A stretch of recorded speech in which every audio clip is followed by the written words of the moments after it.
पुण्यामध्ये श्रीमंत दगडूशेठ हलवाई गणपती विसर्जन मिरवणुकीसाठी रथ सज्ज झाले। दुपारी 4 वाजता दगडूशेठ हलवाई गणपती विसर्जनासाठी निघणार आहे।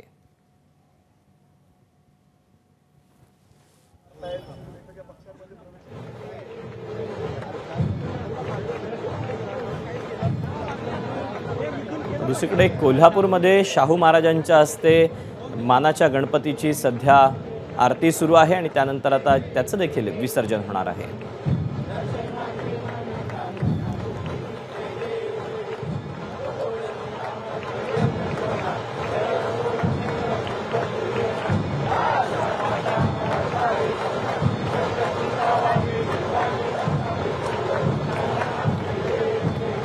कोल्हापुरात मानाच्या गणेशाची आरती केली जाते। खासदार शाहू महाराज छत्रपती यांच्या हस्ते ही आरती होते आहे। त्यासोबतच सतेज पाटील आणि कोल्हापुरातले काही नेते देखील यावेळेला उपस्थित आहेत आणि ही आरती झाल्यानंतर आता या गणेशाचं विसर्जन होणार आहे।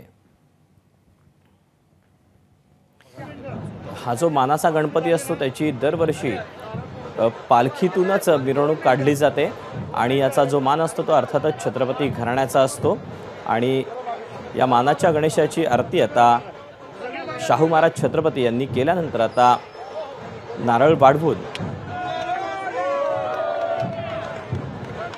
पुढे मिरवणूक जी आहे ती सुरू होईल। ढोल ताशे त्यासोबतच लेझिम पथक त्यासोबतच काही प्रात्यक्षिक देखील यावेळेला सादर केली जातात। कोल्हापुरामध्ये आता मानाच्या गणेशाची आरती संपन्न झाल्यानंतर आता अगदी काही क्षणामध्ये त्या मिरवणुकीला सुरुवात होणार आहे। गणपती बाप्पा मोरया पुढच्या वर्षी लवकर या असं म्हणत अबाल वृद्धांसह अगदी चिमुकले देखील या विसर्जन मिरवणुकीमध्ये सहभागी झालेले आहेत। एबीपी माझा, उघडा डोळे बघा नीट।